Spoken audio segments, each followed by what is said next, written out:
Good morning students, welcome again to Huda sir की पाठशाला।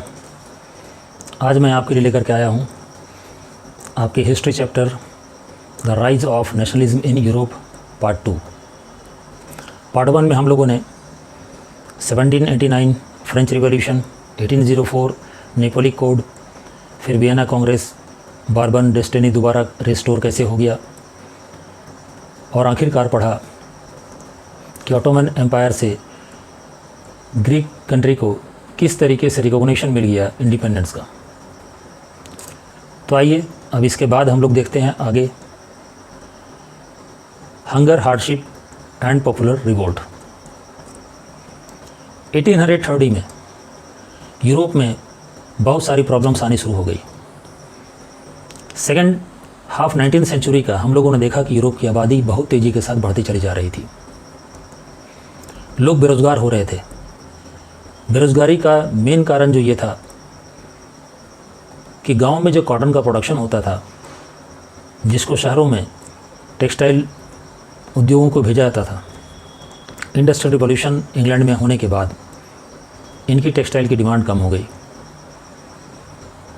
इस वजह से गांव के लोग शहरों में आकर के वहाँ पर रोज़गार की तलाश करने लगे। शहरों में जो स्लम्स आबादी थी, झुग्गी झोपड़ी बोलते हैं उसको, वहाँ पर बहुत ज़्यादा ओवरक्राउड कंडीशन पैदा हो गया। खाने की शॉर्टेज हो गई। और फिर उसके बाद 1845 में एक जगह है जिसका नाम है सिलेसिया। वहाँ पर जो भी पीजेंट्स थे वो कॉन्ट्रैक्टर्स के खिलाफ रिवोल्ट कर गए, क्योंकि ये कॉन्ट्रैक्टर्स को रॉ मटेरियल देते थे जिसकी रिक्वायरमेंट अब कम हो गई थी, पेमेंट भी नहीं मिल पा रहा था। और इन सब को ध्यान में रखते हुए मजबूरन लोग सड़कों पर उतर गए, और सड़कों पर लोगों की भीड़ को देख करके उस वक्त का राजा लुइस फिलिप मजबूर हो गया, वो देश छोड़कर भाग गया। अब देश को चलाने के लिए एक नेशनल असेंबली डिक्लेयर की गई। नेशनल असेंबली ने जो लोगों की डिमांड्स थी, जो लोग मूवमेंट कर रहे थे, उसमें से कुछ डिमांड्स को फुलफ़िल किया। जहाँ पर एक डिमांड थी कि सारे लोगों को इर्रेस्पेक्टिव ऑफ वो पुअर हैं कि रिच हैं, उनको वोटिंग राइट्स दी जाए। तो यहाँ पर सफरेज जो है 21 ईयर्स के एबव के मेल को प्रोवाइड कर दी। लेकिन अभी भी फीमेल्स को ये राइट्स प्रोवाइड नहीं की गई थी। और दूसरा, लोगों को राइट टू वर्क गारंटी की गई, काम करने का अधिकार। 4 जून को एक बहुत भारी भीड़ जो कॉन्ट्रैक्टर्स का रेसिडेंट्स थे उसकी घेराव को करती है, हायर डिमांड करती है वेजेस के लिए, मजदूरी बढ़ाने की डिमांड करती है। कॉन्ट्रैक्टर अपनी फैमिलीज़ के साथ डर के मारे पास के गांव में जाकर छुपने की कोशिश करते हैं, लेकिन वहाँ के लोकल लोग शेल्टर देने से उसको रिफ्यूज़ कर देते हैं। 24 घंटे के बाद जब वो वापस लौटते हैं तो उनके साथ आर्मी थी, और जो क्लैश होता है उसमें 11 लोग मारे जाते हैं। इस तरीके से हम लोग देखें कि एक रिवोल्ट को कैसे ख़त्म किया गया। नेक्स्ट आइए 1848 the revolution of the liberals. अब ये मिडिल क्लास वाले लिबरल्स कहाँ चुप बैठने वाले थे? जब सारे लोग रिवॉल्यूशन कर रहे हैं तो जर्मनी के लिबरल्स, इन लोगों ने जर्मन नेशन का अपना एक कॉन्स्टिट्यूशन फ्रेम किया।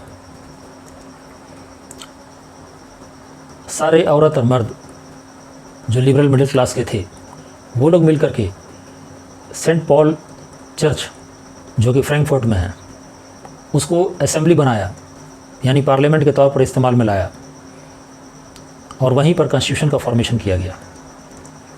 इसके बाद प्रूशिया के राजा किंग विल्यम्स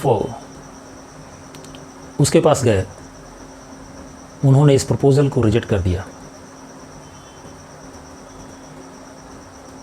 मेनली रिजेक्ट होने के पीछे जो रीज़न था, ये मिडिल क्लास के लोग अपने साथ वर्कर्स को और जो गरीब पीजेंट्स थे उनको लेकर के नहीं गए। अगर वैसा किया होता तो शायद नतीजा कुछ और निकलता। लेकिन लिबरल मूवमेंट में अभी भी हम लोग देख रहे हैं कि वुमेन की पोजीशन बहुत ख़राब थी। King Wilhelm four at last जो है इन लोगों को कुछ रिलैक्सेशन देते हैं, ये ध्यान में रखते हुए कि ये प्रोटेस्ट अगर बहुत ज़्यादा बढ़ जाएगा तो उनके लिए परेशानी क्रिएट करेंगी। वुमेन जो कि अपनी पॉलिटिकल एसोसिएशन बना ली थी और बहुत ज़्यादा डिमॉन्स्ट्रेशंस और गैदरिंग कर रही थी, उनको as an observer visitors gallery में अलाउ कर दिया जाता है, यानी उसकी पार्टिसिपेशन जो है लिमिटेड फॉर्म में ही सही, लेकिन उसको राजा मानने को तैयार हो जाता है।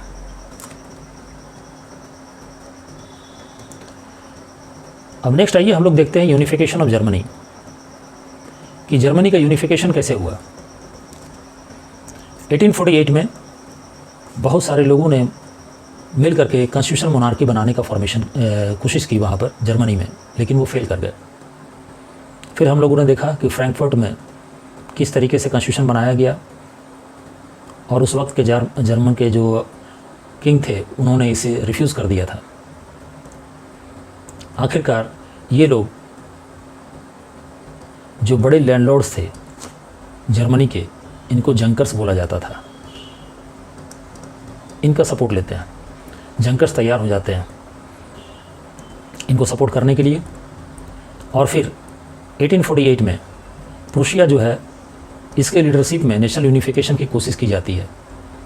प्रूशिया के चीफ मिनिस्टर थे उस वक्त ओटो वॉन बिस्मैर्क, वो इस यूनिफिकेशन के मेन आर्किटेक्ट थे। प्रूशियन आर्मी और ब्यूरोक्रेसी की मदद से 7 साल तक ये ऑस्ट्रिया, डेनमार्क और फ्रांस के खिलाफ जंग लड़ते हैं, और आखिरकार प्रूशिया को जीत मिल जाती है, और इस तरीके से जर्मनी का यूनिफिकेशन हो जाता है। अब आइए देखें यूनिफिकेशन ऑफ इटली। तो 19वीं सेंचुरी में इटली 7 हिस्से में बटा हुआ था। यहाँ पर हम देख पाएंगे कि अलग अलग हिस्से पर कंट्रोल अलग अलग लोगों का था। जहाँ पर सरदानिया पिडमोंट जो कि ओरिजिनल इटली के थे और इटली भाषा को ही बोलते थे, वो उनका कंट्रोलिंग इस वाले एरिया में था। ऑस्ट्रियन हैब्सबर्ग, इनका कंट्रोलिंग इस वाले इलाके में था। ये जो मिडिल का एरिया था इसमें पोप का कंट्रोल था, और ये जो एरिया है यहाँ पर बॉर्बन किंग ऑफ स्पेन का कंट्रोल। 19वीं सेंचुरी में इस कंडीशन में गियुसेप्पे मैज़िनी, हम लोगों को मालूम है, जो कि सीक्रेटली कई ग्रुप्स को बनाए थे, वो फॉर्मेशन किया था उन्होंने, जिसमें से एक ग्रुप का नाम था यंग इटली। और वो कोशिश किए इटली का यूनिफिकेशन, लेकिन वो फेल कर गया। आखिरकार किंग विक्टर इमेल II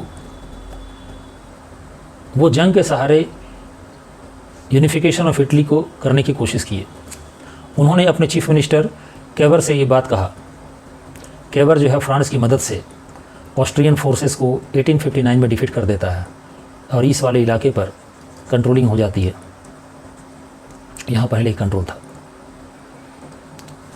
इसके बाद केवर गियुसेप्पे गिलब्दानी, जिनके पास अपनी आर्म्ड वॉलंटियर्स थी, यानी स्वेच्छा से लड़ने वाले लोगों का एक बड़ा फौज था, इसकी मदद लेते हैं।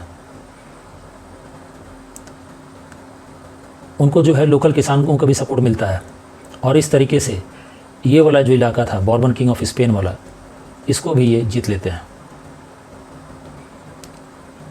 अब ये तीसरा इलाका जो बच गया पोप का, तो पोप लड़ने से मना कर देता है और सरेंडर कर जाता है। इस तरीके से ये इलाका भी इनके कंट्रोल में आ जाता है, और आखिरकार इटली की यूनिफिकेशन हो जाती है, और 1861 में किंग विक्टर इमेल II को यूनिफाइड इटली का किंग बना दिया जाता है। तो हमने देखा कि किस तरीके से इटली का यूनिफिकेशन हो पाया। अब आइए स्ट्रेंज केस ऑफ ब्रिटेन। लेकिन ब्रिटेन का केस थोड़ा सा विचित्र था। आइए इसको समझें। ये जो एरिया देख रहे हैं आप, ये है इंग्लैंड, इसके बगल में ये लगा हुआ है वेल्स जो इसी के साथ है, ये स्कॉटलैंड, और ये वाला एरिया आयरलैंड का है। चारों की इतनी कंपोजिशन अलग, वहाँ पर रहने वाले लोगों का अपना कल्चर, अपना भाषा। इंग्लैंड में राजा का शासन जरूर था, लेकिन पावर राजा के पास नहीं थी। वहाँ पर पार्लियामेंट्री फॉर्म थी डेमोक्रेसी की, और अधिकार पार्लियामेंट के पास था। तो सबसे पहले ये लोग स्कॉटलैंड से बात करते हैं, कन्विंस करते हैं और उसका सपोर्ट अपनी तरफ ले लेते हैं। इस तरीके से इंग्लैंड और स्कॉटलैंड एक हो जाते हैं और ये बनता है United kingdom of great Britain. Ireland की बारी आती है। यहाँ पर कैथोलिक और प्रोटेस्टेंट दो क्रिश्चियन इथनिक ग्रुप्स थे। प्रोटेस्टेंट को सपोर्ट करता है इंग्लैंड, कैथोलिक नाराज़ हो जाते हैं, लेकिन बाय फोर्स ताकत के दम पर अपने साथ इसको शामिल कर लेता है और इस तरीके से 1801 में यूनाइटेड किंगडम का फॉर्मेशन हो जाता है। ब्रिटेन का ही फ्लैग, नेशनल एंथेम और इंग्लिश लैंग्वेज इन सब के ऊपर थोप दी जाती है और हम लोग देखते हैं कि ब्रिटेन का यूनिफिकेशन हो गया। नेक्स्ट टॉपिक है हमारा विजुअलाइजिंग द नेशन। तो अब नेशन का फॉर्मेशन तो हो गया यहाँ पर, लेकिन इसको विजुअलाइज कैसे किया जाए? विजुअलाइज करने का मतलब है उसको एक रूप देना। तो जो आर्टिस्ट थे 18th और 19th सेंचुरी में, उन लोगों ने कंट्री को पर्सनिफाई करना शुरू किया, यानी उसको इंसान के साथ जोड़ना शुरू किया। जैसे कि इंडिया को हम लोग भारत माता के साथ जोड़ करके देखते हैं, इसी तरीके से फीमेल फिगर के साथ जोड़ा गया और इसे एलिगोरी के नाम से हम लोग जानते हैं। फ्रांस में जो एलिगोरी बनाई गई वो मेरीना की थी, बहुत ही पॉपुलर नेम है क्रिश्चियंस में। जर्मनी में जो एलिगोरी बनाया गया उसको जर्मेनिया के नाम से हम लोग जानते हैं। ये आप जर्मेनिया का पिक्चर देख रहे होंगे। अब यहाँ पर जर्मेनिया को जो पिक्चराइज किया गया, आप देखिए हाथ में स्वॉर्ड है, ऊपर ओक लीफ की क्राउन है, पीछे ट्राई कलर का झंडा है और सामने ये ब्रेस्ट पर लगा हुआ, ठीक है, प्लेट है। तो आइए समझें इसको क्या क्या बोलते हैं, और ये आपके एग्जामिनेशन पर्पज़ से इम्पॉर्टेंट है। एमसीक्यू में क्वेश्चंस वगैरह पूछी जाती हैं इससे। जैसे कि ब्रोकन चेन ये रिप्रेजेंट करता है बीइंग फ्रीड। ब्रेस्ट प्लेट जो ईगल के देखिए यहाँ पर मार्क के साथ है, ये स्ट्रेंथ को शो करता है। ये आपको क्राउन है, ओक लीफ से बना हुआ है, ये हेरोइज्म को दर्शाता है। तलवार का मतलब ही है रेडीनेस टू फाइट। ओलाइव ब्रांच तलवार के साथ है तो उसका मतलब है शांति के लिए इच्छा हो रही है, willingness to make peace. Flag 3 colour का, और इस तरीके से जो यहाँ पर सन की रेज आ रही है ये रिप्रेजेंट करती है एक नए एरा की शुरुआत को। तो इसको एक बार देख लीजिएगा। हमारा लास्ट टॉपिक है nationalism and imperialism. 19th century तक नेशनलिस्ट ग्रुप जो थे धीरे धीरे वो इंपीरियलिज्म की तरफ बढ़ते चले जा रहे थे। ये इंपीरियलिज्म होता क्या है? तो इंपीरियलिज्म का हिंदी होता है साम्राज्यवाद, यानी कि बड़ा देश जो है वो छोटे छोटे देशों के ऊपर जीत हासिल कर उसको अपने एरिया में, अपने साम्राज्य में मिला लेता है। इस तरीके से वो अपने साम्राज्य का विस्तार करता है। इसका एक केस स्टडी है जो अक्सर एग्जामिनेशन से पूछा भी जाता है इसमें से क्वेश्चंस। बाल्कन एक एरिया था जो कि ऑटोमन एम्पायर के कब्जे में था। ऑटोमन एम्पायर जब कमज़ोर होने लगती है तो उसके अंदर जो बाल्कन ग्रुप में स्टेट्स थे, Albania, Greece, Bosnia, Serbia, Macedonia, Croatia और दूसरी अदर, ये लोग आपस में लड़ने लगते हैं। ये लोग चाहते थे कि ज़्यादा से ज़्यादा बड़ा हिस्सा और पावर हमारे कंट्रोल में आ जाए।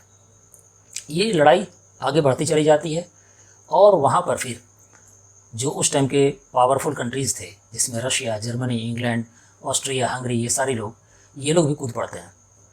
आखिरकार ये लड़ाई इतनी ज़्यादा बढ़ जाती है कि ये फर्स्ट वर्ल्ड वार का रूप ले लेती है। तो इस तरीके से क्वेश्चन भी पूछा जाता है इसमें कि फर्स्ट वर्ल्ड वार के पीछे का कारण क्या था?